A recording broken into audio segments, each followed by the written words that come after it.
지난 30년간 한국 남성의 전립선암 사망률이 10배 이상 늘어난 것으로 나타났습니다. 서구화된 생활 양식과 고령화 등으로 인해 계속해서 전립선암 환자가 늘어날 것으로 보이는데요. 이 때문에 조기 발견과 치료의 중요성이 더욱 커지고 있습니다. 네, 그래서 이 시간에는 전문가와 함께 이 전립선암의 발병 원인과 치료 방법에 대해 알아보겠습니다. 인천 성모병원 비뇨기과 이동환 교수 전화로 연결됐습니다. 교수님 안녕하십니까? 네, 안녕하세요. 네, 우선 이 남성들에게 발생하는 대표적인 암 질환 중에 하나죠. 이 전립선암, 어떤 질환인지부터 설명해 주시죠.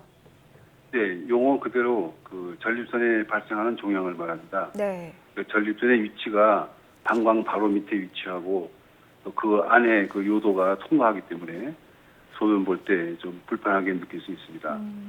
미국에서는 그 흑인한테서 주로 많이 발생하고 있고 아시아에는 상대적으로 좀 낮게 발생하는 걸로 알려져 있습니다. 예. 앞서 말씀드렸지만 지난 30년간 한국 남성의 전립선암 사망률이 10배 이상 늘어났다는 조사 결과가 나왔는데요. 이렇게 전립선암으로 인한 사망률이 증가한 이유가 뭐라고 보십니까?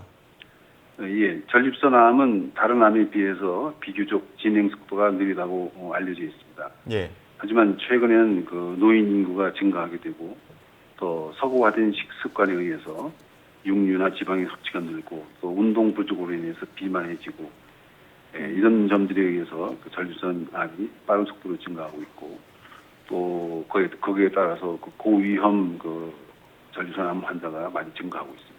예. 네. 생활 양식이 좀 변화하면서 이 전립선암으로 인한 사망률이 증가한 거라고 볼 수 있을 것 같은데요. 그렇다면 좀 자가 진단 방법도 짚어보면 좋을 것 같습니다. 이 전립선암 의심해 볼 수 있는 증상은 어떤 것들이 있을까요? 예, 전립선암을 암시하는 그 특별한 증상은 없습니다. 아, 네. 흔히 나이를 먹으면 이제 전립선 비대증이 생겨서 네. 소변이 좀 약해지고 자주 보게 되고 빨리 안 나오고 이런 증상이 전립선암도 증상이 비슷합니다. 그래서 진단이 늦어지는 경우가 많습니다. 예. 초기에 진단이 어려운 만큼 어쨌든 약간의 증상이 나타났을 때는 바로 치료를 시작하는 게 중요해 보이는데요. 치료 방법에 대해서도 전해주시죠.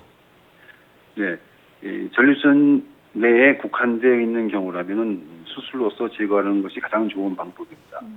하지만 수술은 그 발기부전이나 요실금 같은 후유증을 남긴 경우가 있기 때문에 예. 망설이는 경우가 좀 있습니다. 네. 하지만 그 요즘은 또 로봇 수술이 있기 때문에 이러한 후유증이나 부작용을 최소화할 수는 있습니다. 또한 이 수술은 기대 수명이 10년 이상이 되어야 수술을 하게 됩니다.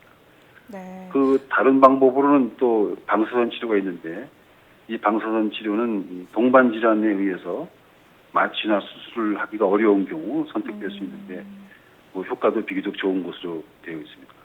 네. 이제 마지막으로는 이제 약물 치료가 제일 간편하긴 한데 이 약물 치료는 암을 일시적으로 괴멸시킬 수는 있지만 일정 기간이 지나면 다시 이 되살아나는 경우가 있어서 약물 치료는 이미 수술이 늦은 경우 이렇게 투여하게 됩니다.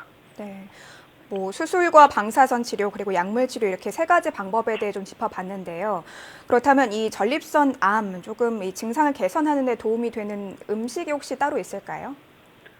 뭐 인터넷에 보면 잘 나오겠지만 뭐 알려져 있는 게 도마도, 마늘, 콩 이렇게 기록이 돼 있는데 물론 이런 것들을 먹으면 뭐 건강에는 좋겠지만 특히 이런 것들이 전립선암을 예방하거나 또는 그 진행을 억제하는데 네. 효과가 있는지는 아직 확실치는 않습니다. 그렇군요. 예. 그래도 어쨌거나 토마토나 마늘, 콩은 뭐 건강에도 좋은 만큼 많이들 섭취하시면 좋을 것 같은데요. 예. 이 밖에 또 남성들이 조심해야 할 전립선 질환은 또 어떤 것들이 있을까요? 이 젊은 남성이나 중년에 자주 발생하는 만성 전립선염도 있고 또 나이 먹으면 뭐 누구나 다 대부분 생기는 전립선 비대증과 같은 질병이 있기 때문에 네. 조기에 진단하고 치료하는 것이 좋을 것 같습니다. 네. 그러면 이 지금 말씀해주신 이 전립선 비대증, 이 전립선이 커지는 질환이죠. 이 전립선 비대증이 혹시 전립선암 발생에도 영향을 줄 수 있을까요? 꼭 그렇지는 않습니다. 전립선 비대증은 전립선이 안쪽에 주로 발생하고 네. 전립선암은 전립선이 바깥쪽에 주로 발생을 합니다. 그래서 발생 부위가 좀 다릅니다. 그렇기 때문에 이 전립선 비대증이 나중에 전립선 암으로 바뀌지는 않습니다. 예. 하지만 대부분 고령의 전립선 암 환자이기 때문에 수술을 하거나 하다 보면 전립선 비대증이 동반되는 경우가 많습니다. 네. 예. 어찌됐든 고령이신 분들은 전립선 관련해서 질환을 의심해 볼 필요도 있고 또 예방을 위해서 병원 진료도 받아봐야 될 것 같은데요. 그렇다면 끝으로 전립선 암이나 전립선 질환을 효과적으로 예방하는 방법도 전해주시죠.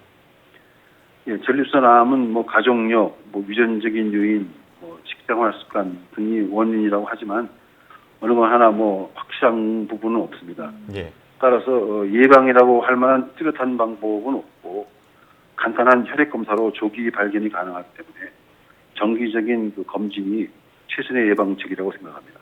예. 예방할 수 있는 방법이 그렇게 뚜렷하게 있는 건 아니기 때문에 어찌됐든 건강한 생활 습관이나 정기적인 병원 진료, 진단을 중요할 것 같습니다. 지금까지 인천 성모병원 비뇨기과 이동환 교수와 함께 이야기 나눴습니다. 교수님 오늘 말씀 감사합니다. 네, 감사합니다. 네, 서구화된 식습관이나 운동 부족이 전립선암의 주된 발병 요인이라고 하니까요. 생활 습관을 바꾸는 게 현명한 예방법일 것 같습니다. 네, 이 전립선암은 뭐 소리 없는 암 이렇게 불리기도 예. 하더라고요. 초기 진단이 어려운 만큼 정기적인 검진을 받는 것 무엇보다 중요할 것 같습니다.